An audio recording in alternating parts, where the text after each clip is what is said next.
Welcome to today's edition of Mental Health Matters. Today I've had Richard Gallo on the show.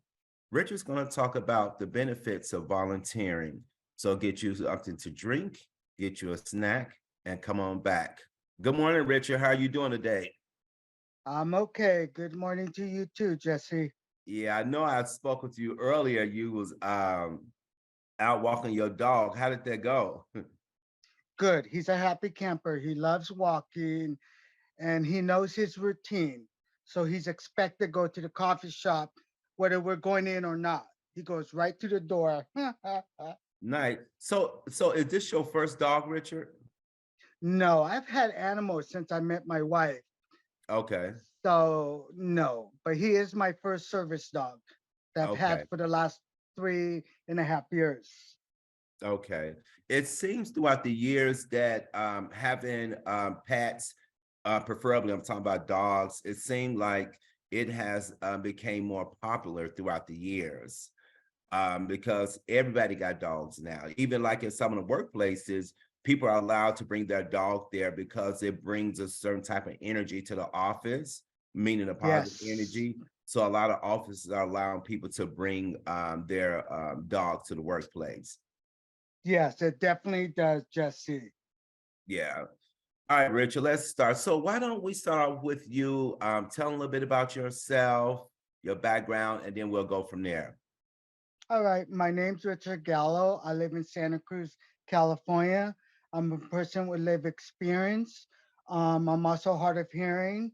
So, and I volunteer for 4 separate organizations currently until I start my employment in the fall. Okay, nice, nice. You said start your appointment in the fall. What type of appointment will you be doing in the fall? What type of work? I will I will be doing a one-on-one aid for a 5-year-old student who has Nice. behavioral disorders. So it's about me helping him maintaining his regular classroom with the rest of the 5-year-olds in the classroom. Oh, nice, nice, nice. Okay, really good. So you had said when you did your introduction, you said that you volunteer with 4 organizations. So I guess my question to you is, Richard, why do you feel the need to volunteer? It's a personal satisfaction. It gives me more positive energy, Okay. and it also gives you your perception on life and how you perceive things by volunteer, more positivity. Yeah. So, volunteering is part of my personal medicine and maintaining myself in recovery Okay. as far as with my mental illness or person living with mental illness. Yeah. Awesome. I've heard people say that volunteering does help their mental health. So I'm glad that you kind of touched on that.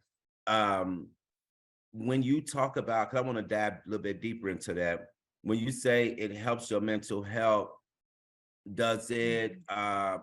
cause you to not be triggered? Does it cause you not to be isolated? Like, what does it does? What does volunteering do for you personally regarding mental health? Right. Research have shown and proven that volunteer have positive benefits to your both mental health and Yeah, physical health. yeah, So it also includes decreasing depression by yes, volunteering. It also increases social skills your relationships Hmm. with individuals. It also increases your networking opportunities. Yes. It also helps you with identify what type of work that fits your niche that you will Right. be good at. Correct. So, part of the reason with me volunteering with Access California, which is part of Cal Voices program, is system advocacy. I've Yeah. done system advocacy for more than 20 years. So I knew that was my niche there. Yeah. So it's about continuing my advocacy on behalf of the mental health community, both in my county and at the state level as well. Okay. So talk a little bit about the system advocacy. What does that consist of? If you know, because the reason I want you to talk about that, just in case somebody see this show and feel like that may be something they want to volunteer to do, but they may not have the motivation to do it. So what does that look Sure, like? sure. By volunteering basically will help you determine what you can do and what you can't do. And then there's a lot of options for you to choose. So what I would recommend is contact your local volunteer center. They will let you know of the various different volunteer opportunities available in your community. Yeah. So this will help you identify what you're good at, help you not just that, but also help you with your employment. You can Yeah. always use your volunteer opportunities as a reference on your employment because that has an impact, giving you the ability to get into the workforce, especially for people with disabilities. Yes. So, they're not sure. This is their first time volunteering.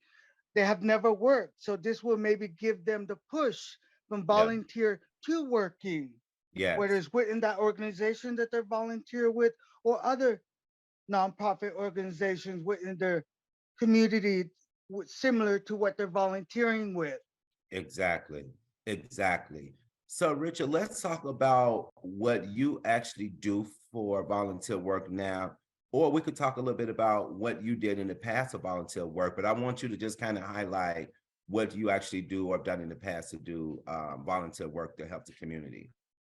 Right. One of the organizations that I volunteer with is Miracle Friends. Okay. I contact an unhoused individual that I am assigned to by the organization as a miracle friend. So I check in with the unhoused individual. Are you doing okay? Do you need any help? Do you need any referrals? But as far as referrals, that's not my responsibility. So I will let the case manager know so that he or she can follow up with the individual. This is where you can get counseling. This is where you can get financial assistance. This is Right. where you can get food. Um, and then also, are they working on their housing goals so Yeah. that they can get themselves out of homelessness into Right. their house? That's Right. one example. So it's just once a week, less than half an hour of your time, and it can be texting too. Yeah. So either a phone call or a text. The other volunteer that I do with Access California is whatever assignments I get by Cal Voices, I would take on those assignments and let my county elected officials know about the Mental Health Services Act, let the state know about the needs and gaps for funding with the Mental Health Services Act to transform our mental health community the way it's supposed to be transformed with the Oversight Commission and the intent of the act itself. Right. Nice. Nice. Okay. Um, so you do a lot. It sounds like you do a lot. But how much time, because I think you said you once a week you do the first volunteer work, but how much time do Mhm. you spend doing like Cal Voices? Is that like a lot of intense work that you have to put in? Because it seemed like a pretty um it could seem like it could be very taxing or intense when you're going down there talking to county officials about mental health and changes that need to be made in the system. Right. It's very critical that the mental health community be involved about system change within their communities and at Hmm. state level because you have to educate our local and state elected officials about the needs and gaps of the mental health community because they don't know without the voices of the clients, without the voices of the families, because it affects the family as a whole with their loved ones living with a mental illness. So that's why it's critical to support with NAMI to help support the families with support about the loved one, dealing with the loved one, working with the loved one, trying to maintain the rights to special education services with the schools, trying to connect with making sure that individuals taking their medication, supportive housing, or any other services to maintain living in the community. Yes, absolutely. And unfortunately, it can be tasking because when you're dealing with any government funding, it's always politics. Yeah, They may go the right way, they may not go the right way.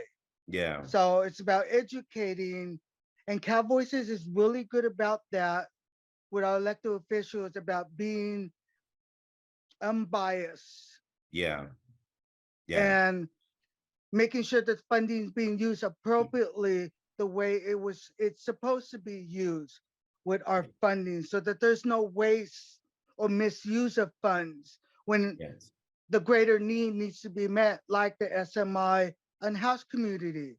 We yes, see them every day yes, absolutely, and absolutely. they're not being met, unfortunately. It's just gone into a crisis mode. Yeah.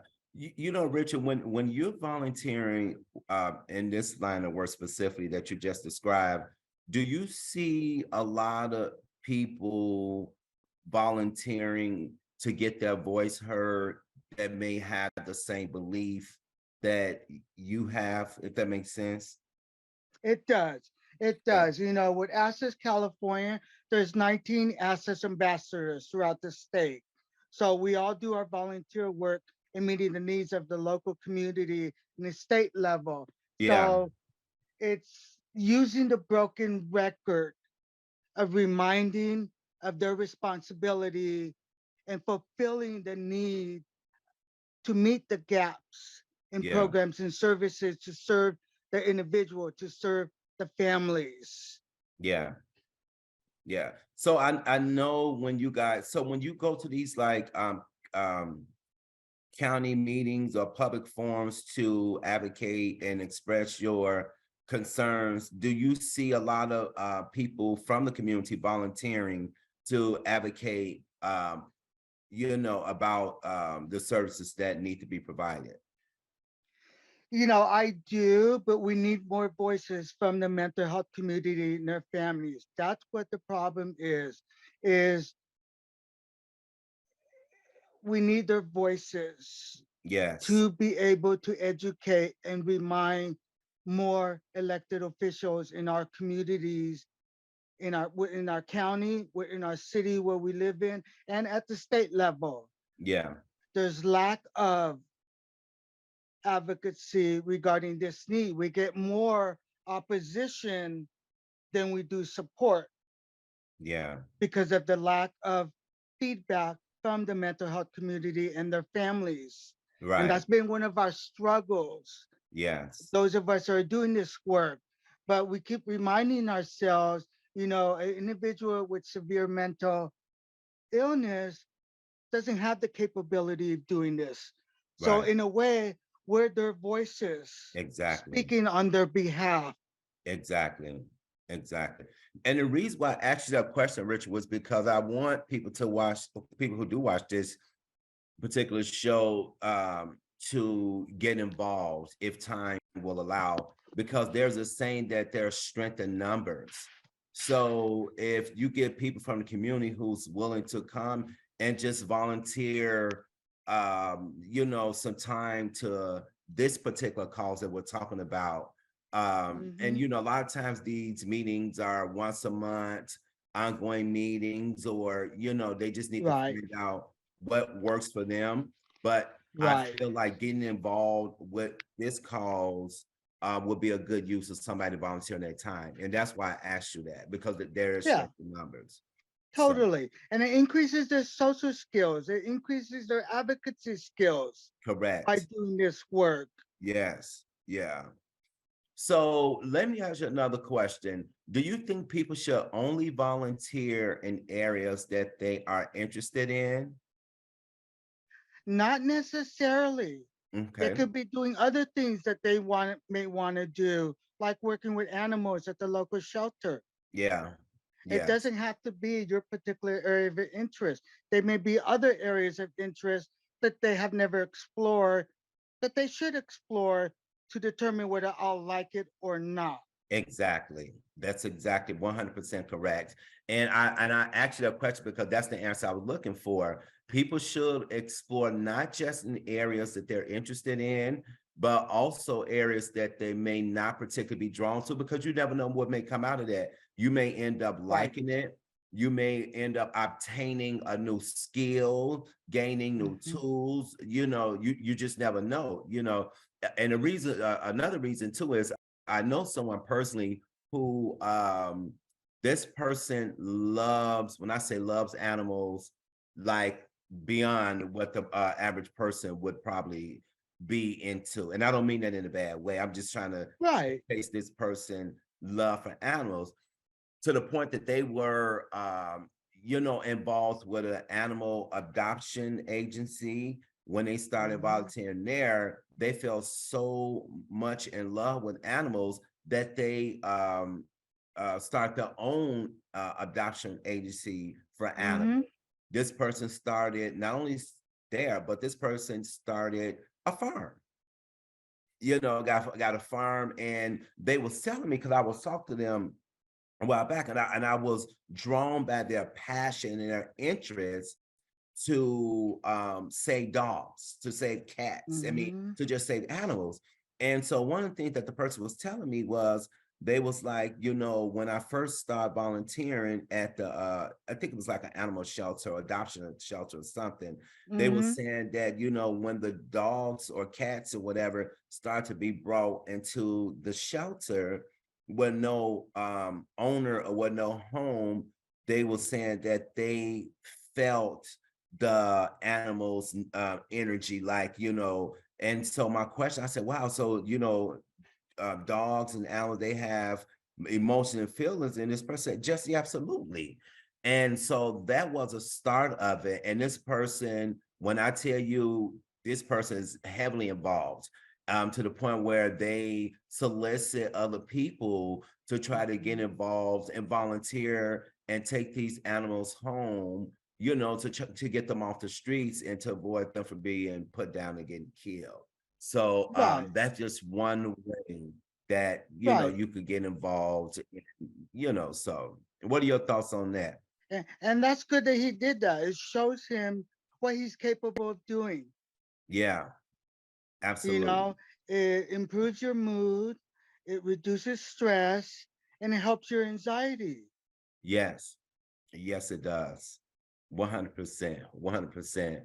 So I want to um talk a little bit more about the mental health aspect, just kind of what you're talking about too, because um I know for myself, I have, I mean, done volunteer work before, but it wasn't like volunteer work for me because I really enjoyed doing it. But I do know that when I was doing that type of volunteer work at the time, it really did make me feel happy on the inside. It made me feel like I was making a difference, not just in the community, but in somebody's life. It, kind of empowered me because I had these individuals that I was volunteering my time to, and sometimes I'm gonna tell you too, sometimes volunteering depends on what it is. It's not easy, but I think Yeah. if you have a desire to make a difference, then that will be your motivation, your strength to hang in there, so to speak. You know. So you talked about uh, volunteering decreases depression, isolation, and so what are some of the other benefits to volunteering that you could think of? It makes you happier, just Yes. like you said when you did that. Yeah. Research have shown the positive effect that it does on your brain. Yes. So it's helping that chemical imbalance in your brain Yes. that brings more positive energy with your body and with your mind when Yeah. it comes to volunteering. So Yeah. yeah, Absolutely. that's a good thing. And we all need that Yes. more than ever, Absolutely. especially now. Yes, and it's funny, I was just about to say that too. Living in today's society, I think that if people have time to donate and give back to the community, I Mhm. think I mean, it's awesome because things are slowly but surely um, changing. I mean, I know we just got out of COVID. I just did a show not too long ago talking about post COVID, talk about after COVID. A lot of people still are trying to get back on their feet. A lot of people are still fearful that COVID might arise. A lot of people lost loved ones due to COVID and things like that. And so I Right. think now is a great time to get involved and connect with Mhm. these local organizations and really just make some time to give back if the person have time because it's a lot going on out here. I mean, it's a lot. I mean, people are really struggling, um, Mhm. in whatever area that may be, but to just be able to volunteer your time with something that that can potentially make a difference. I think that it would be good, especially in the times that we're living in for sure. Yes. And it not only helped yourself, but also you're making a positive impact in your community Right. when you're volunteering for a nonprofit organization. And they need volunteers more than ever, especially after COVID. Yes, absolutely, absolutely. The way I look at that too, I look at that kind of like, not only are you the person who's volunteering their time are getting some out of it, but the organization is getting some out of it as well. Because, some of these organizations now, they may not have the funding to hire a full-time staff. They might only have a funding to hire part-time staff. And the person that is interested to volunteer, they can kind of make up for that loss, so to speak. So it's a Yes. win-win, not only on the person who's willing to volunteer, but the person who, I mean, sorry, but the organization that also need the person to volunteer. Let's talk about what are some ways that people can get involved because there's a lot that people can do in the community. Let's talk about some of the ways. I know you talked about the advocacy for mental health.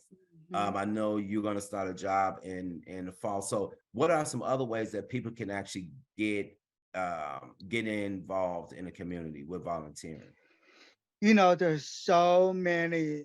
Teach someone to read, working with the just and involved community, working with at-risk families, working with foster youth.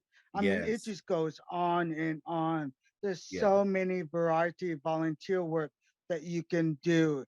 And if it doesn't work for you, it's okay. Right. Pick another one. Yeah. You'll find your niche. Yes. Just like the gentleman with the animals setting up his own farm sanctuary. He Yeah. found his niche. Yes, absolutely. 100%. I know another way to get involved too is the hospitals, the medical field. They are always in need of people to volunteer and in the hospitals and stuff. And then Right. especially and for those who are thinking about going to medical field, I think that's an excellent way to get your foot in the door, you know. Yes. And another benefit too, well, I know I'm jumping all over, I'm talking about, uh, ways to get involved with volunteering, but also when you do volunteer and if you're really doing like a good job and stuff like that, that's a way for you to obtain permanent Mhm. employment too, you know. Totally. Yeah, Totally. Agree with yeah, you 100%, Jesse. yeah. And right now, the mental health community needs to get involved with the importance of peer support. Mm, because that's one of the things that we may have a negative impact at the state level with the current changes that's happening relating to CalAIM, which is uh-huh. Medi-Cal, Yeah, relating to the Mental Health Services Modernization Act, where they want to make changes to the bond measure and then care court yeah, forced treatment. So the mental health community needs to get involved, not only volunteer as peer workers, but yeah, also educating of the need for peer yes, workers within their community so that we can sustain, maintain, and expand peer support for the mental health community. yes. So, okay, now you brought that back up. I have a question for you. So, say for example, if I was wanting someone or you was wanting someone to get involved with the mental health advocacy that's needed, would they go online to educate themselves first, or would they connect with somebody? Like, what is the best way for them to get involved? Whatever options is the easiest way for them. It can either go to the local volunteer center or go online and Okay, look up the volunteer center of the volunteer opportunities, or just click mental health volunteers. You'll get okay, linked of various organizations serving the mental health community that are looking for volunteers, and just go to the website. Pick okay, the one that most interests you, okay, who you may want to volunteer with. okay.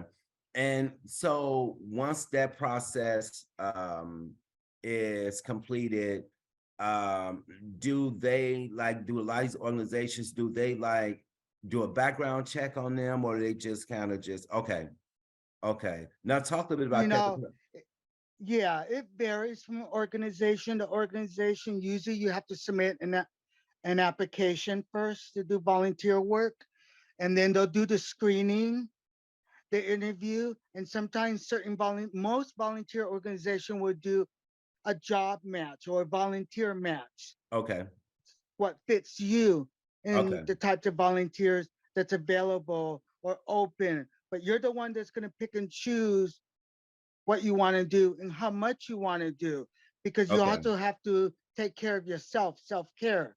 right, So not doing too much. So only do what you're able to do okay, nice, nice, and then go from there. okay, And some of them offer orientation trainings that you're required to attend before you start the okay. volunteer work.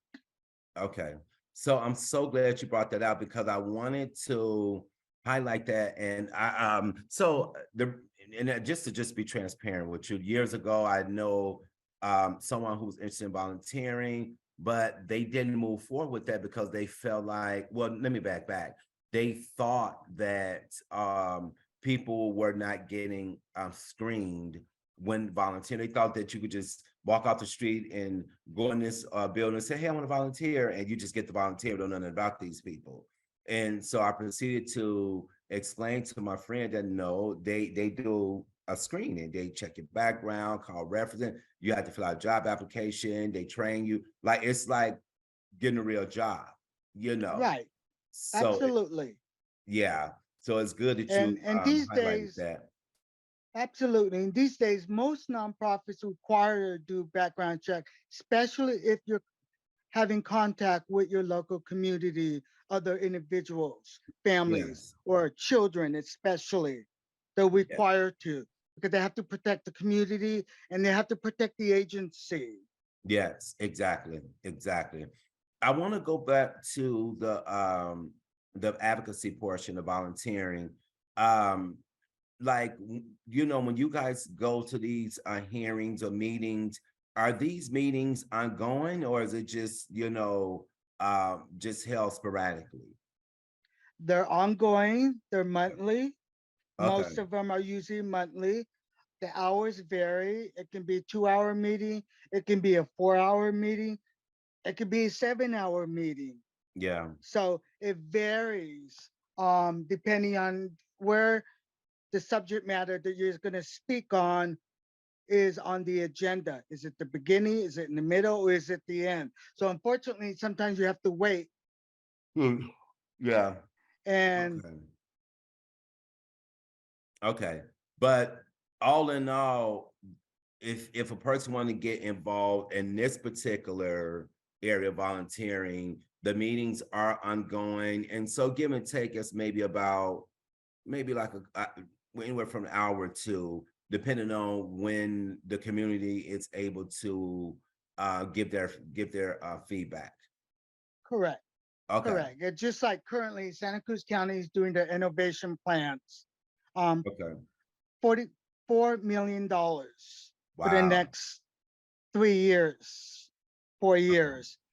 When I reviewed the document yesterday at the library, there was no peer support workers being funded as part of utilizing the Mental Health Services Act funding. Yeah. Right there was a red flag. It's Yeah. in the act that requires because research have shown and proven that peer support works within the mental health community. Yeah. That's one of the things that I'm going to question with the board of supervisor, with the mental health advisory board, and with the mental health county behavioral health, Okay. with the hope that they will revise the budget and include peer support workers at the county level to provide peer support within the mental health community. Because Yeah. remember, at the county level, when you're dealing with behavioral health, both children and families, they're usually the SMI population. Yes. Absolutely. Okay. Richard, so we've run out of time for this particular segment. So I'm going to close us out and Sure. then we'll rejoin All right. for part two. Thank you so much for watching this edition of Mental Health Matters.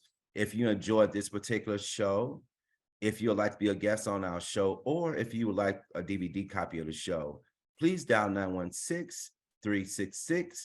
916-366-4600. Thank you.